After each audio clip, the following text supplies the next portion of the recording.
When you think of a strong middle class, what comes to mind?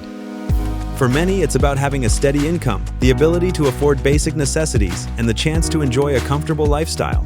The middle class is a driving force in any economy, and both China and Malaysia have been witnessing significant changes in this area. But if we compare the two countries, which one has the stronger middle class? In this video, we'll dive deep into China and Malaysia's middle classes, looking at everything from income levels and consumer habits to education and healthcare. We'll also explore how income inequality impacts each country's middle class and what this means for the future of both nations. But first, what is a strong middle class? Before we start comparing China and Malaysia, let's first define what we mean by a strong middle class. Simply put, a strong middle class is not just about having a decent job or a paycheck. It's about having financial security, opportunities for growth, and access to important resources like healthcare, education, and housing. A strong middle class contributes to economic growth by spending on goods, services, and leisure activities, which in turn fuels industries and creates jobs. When we talk about the middle class in any country, we typically refer to those who earn enough to comfortably meet their basic needs, with some extra left over for non-essential purchases and savings. The stronger the middle class, the more consumption power it holds, making it a crucial driver of a nation's economy. Let's start with China's growing middle class. China's middle class has been growing at a rapid pace over the last few decades, and it's now considered one of the largest in the world. As the world's second-largest economy, China's shift from an industrial-based economy to a consumption-driven one has played a huge role in the growth of its middle class. In 2000, only about 50 million people were considered part of China's middle class. By 2022, this number had ballooned to a staggering 400 million, according to a McKinsey report.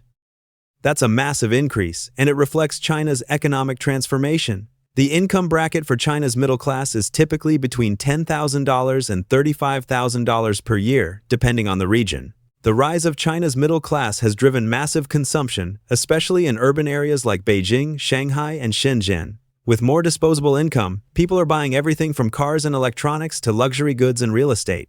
This growing demand for products and services has helped fuel the rise of global companies like Alibaba, Tencent, and JD.com, while also boosting domestic consumption and consumer-driven industries.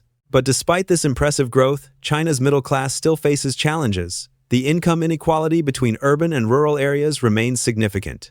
People living in major cities have much higher incomes and access to resources, while those in rural regions often earn far less and struggle with limited opportunities. This urban-rural divide continues to be one of the biggest challenges for China's middle class. Next, Malaysia's middle class, smaller but more evenly distributed. When we turn our attention to Malaysia, the picture looks a bit different. While Malaysia's middle class is much smaller than China's, it is still a significant part of the economy. According to Malaysia's Department of Statistics, about 40% of the country's population falls within the middle income group, which is roughly 12.7 million people. In Malaysia, the income range for the middle class is defined as earning between Rm4,850, about $1,100, and Rm14,550, about $3,200 per month. This group plays a crucial role in driving the local economy through consumption, and with Malaysia's growing middle class, industries like retail, automobiles, and technology have all seen growth. One thing that sets Malaysia apart from China is that its middle class is more evenly distributed across the population. Unlike China, where wealth is concentrated in large cities, Malaysia's wealth gap between urban and rural areas is relatively smaller. People living in smaller towns or rural areas generally have access to the same basic services as those in urban centers, making it a more balanced system overall. However, Malaysia also faces challenges when it comes to maintaining a healthy middle class. While the cost of living is relatively lower compared to many developed countries, urban areas like Kuala Lumpur have seen rising costs in housing and education, putting pressure on the middle class. Inflation and stagnating wages are also factors that have made it harder for some Malaysians to keep up with the growing cost of living. Income distribution. Understanding the wealth gap. To understand the strength of the middle class, it's important to look at income distribution, which reveals how evenly wealth is spread among the population. This is where the Gini coefficient comes into play. The Gini coefficient is a measure of inequality, with 0 representing perfect equality and 1 representing perfect inequality. In 2022, China's Gini coefficient stood at about 38.5, which indicates a moderate level of inequality. Although this is lower than in previous years, it still suggests that wealth is not equally distributed. Many people in rural China continue to earn much less than their urban counterparts, and this income gap is one of the main challenges for the middle class. In contrast, Malaysia's Gini coefficient is around 41, slightly higher than China's, reflecting a slightly more unequal distribution of wealth. However, it is important to note that Malaysia's inequality is relatively lower than many other developing nations, which suggests that, while there is a gap, it's not as extreme as in some other parts of the world. One key factor behind China's higher inequality is its rapid urbanization. Cities like Beijing and Shanghai are home to a large number of wealthy individuals, while rural areas still face significant poverty. China has recognized this issue and is making efforts to reduce the income gap with programs like the Rural Revitalization Strategy, which aims to improve the lives of those living outside major cities. However, this remains a work in progress, and income inequality is still an ongoing challenge. Consumer spending, the driving force of the economy. A strong middle class is often defined by its purchasing power, the ability to spend on goods, services, and leisure activities. In China, the middle class is a major driver of consumption, contributing to the growth of various industries, from technology to retail to luxury goods. In 2020, China's middle class contributed 40% of the country's GDP, a significant portion of the economy. As more Chinese people enter the middle-income bracket, they are spending more on everything from cars to online shopping. The demand for products like smartphones, fashion, and entertainment is growing, and companies like Alibaba, JD.com, and Huawei are benefiting from this booming consumer market. However, rising living costs, especially in top-tier cities, have placed pressure on China's middle class. Real estate prices in places like Beijing and Shanghai are incredibly high, and many young people are finding it difficult to afford housing. The cost of education and healthcare has also risen, making it harder for families to maintain a comfortable lifestyle without sacrificing quality in other areas. In Malaysia, consumer spending also plays a vital role in driving economic growth. The country's middle class has been fueling demand in sectors like retail, automotive, and food services.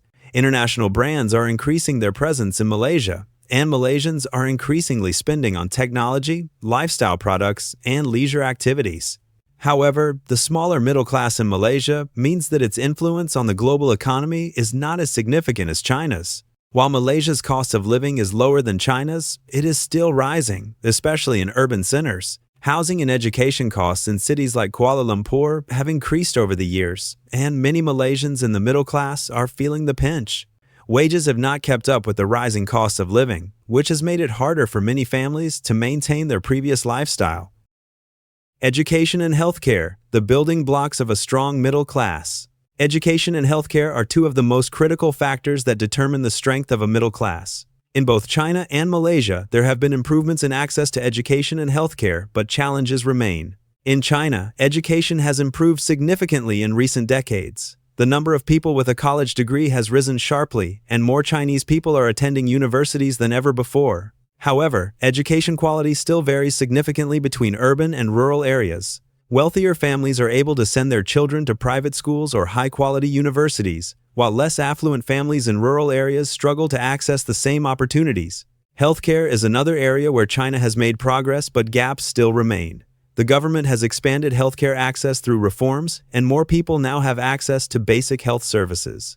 However, the best healthcare is concentrated in major cities, and rural areas often lack well-equipped hospitals and medical professionals. In Malaysia, the education system is generally accessible and affordable, with a high literacy rate of around 95%. However, there is a gap in the quality of education between public and private institutions, with wealthier families opting for private schools or international schools. The healthcare system in Malaysia is considered one of the best in Southeast Asia, with affordable public healthcare and a growing private sector that provides high-quality services. So, which country has the stronger middle class? When it comes to determining which country has the stronger middle class, the answer isn't clear-cut. China has a much larger middle class, and its rapid growth has driven significant changes in the global economy. However, income inequality remains a significant issue, particularly between urban and rural areas. The The middle class in China has tremendous purchasing power, but they also face challenges like high living costs in urban centers. Malaysia, on the other hand, has a smaller middle class, but it is more evenly distributed. While its middle class may not have the same economic weight as China's, it plays a crucial role in driving the local economy. Malaysia's middle class faces rising living costs, but it also benefits from a relatively balanced distribution of wealth. In the end, both countries have strong middle classes in their own right, but they face different challenges. China's middle class is larger and more consumer-driven, but it also grapples with inequality and high living costs in major cities. Malaysia's middle class is smaller, but more evenly spread across the country, and while it faces rising costs, it benefits from a more balanced wealth distribution. Both nations are at different stages of economic development, and the strength of their middle classes will continue to evolve. As both countries work to address inequality and improve living standards, their middle classes will remain crucial to their economic futures. If you like this video, don't forget to hit the like button, and most importantly, subscribe to our channel for more interesting videos.